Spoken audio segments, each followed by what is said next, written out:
President Trump's administrators, some close family, some outsiders, some conservatives, some liberals, seem to be hampering him with leaks and miscommunications. How bad is it inside the Trump White House?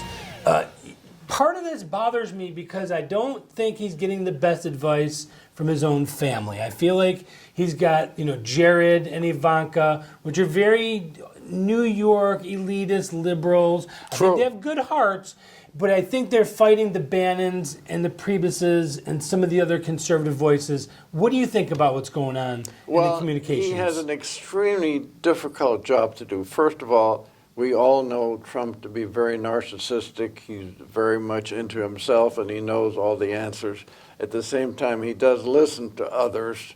I personally have an indirect relationship with him, so I know exactly how he operates. And he listens. He's a really good listener.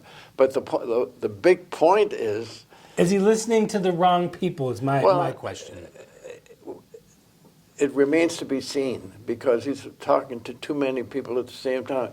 You got to remember, he's coming after 2 terms of George W. Bush, who was below average as far as the president is concerned. That's being nice. And then he was, exactly, and then he was succeeded probably by the worst president we've ever had, totally unequipped to do the job and not interested in the welfare of the United States, in my opinion.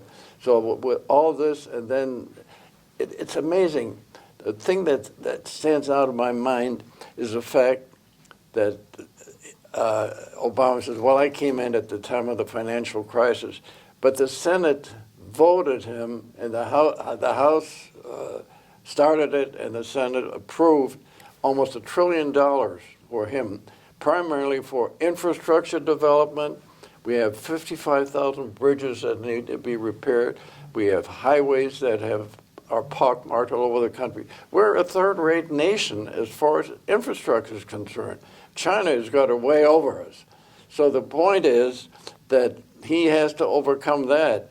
And then he's dealing with the reality of a Congress. Even his own party has its own ideas. Especially his own party. Yeah, that's the one that's very surprising. So in doing that and trying to deal with his own party and also with the Democrats who are going downhill and doing anything they can to sabotage him, he's got a lot to overcome. He can't even get rid of Obamacare yet. That's the first thing he was going to do. And as far as the new tax, the last time we had a major tax structure? 1987, when Tip O'Neill and Reagan got together and came up with a very good tax situation. So we still have that 35% gross tax on big corporations, and the big companies in this country, the conglomerates, they move their goods out of here, and then you ship them back in because the big corporations only care about profits. So by bringing in cheap goods into the United States, it can make more money as long as the American people buy it. What about the leaks that are coming out? That seems to be a very overwhelming bit of information that's being leaked on a daily basis. Yes. Do you know you've got a lot of Obama holdovers that are in all kinds of positions up and down the federal government, the bureaucracy, but he's also got it within his own White House, very close to him. He came in to drain the swamp. I think people are starting to get a little restless that he's not draining it fast enough. What do you think? I think it's true. The one thing he's got going for himself are the workers. They have a lot of faith in him that he's trying to bring business back to the United States. The people that elected him. The people that elected him, Wisconsin, Minnesota, Pennsylvania, Ohio State, North Carolina. That's what gave him 306 electoral votes, much more than he needed. Everybody was absolutely shocked on the night of November 8th that not only that he won, but that he won by a comfortable margin. Right. Because the workers realized that at the turn of this millennium, we had 20 million manufacturing employees. Today we have less than 10 million, and this all happened in a period of 16 years.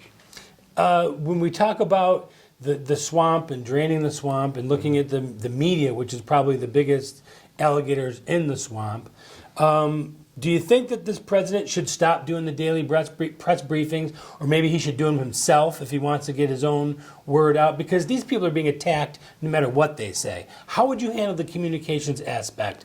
Because this is a media we've never seen before. No, well, first of all, the media's out there to kill them off as far as a politician is concerned. And they will do anything. They'll never say a good word about anything that he does. I haven't heard one good word by the press. Even Fox is shifting a little bit more to the left. Absolutely. It's been documented. So he's fighting not only his own party, he's fighting the Democrats who are desperately trying to make a comeback.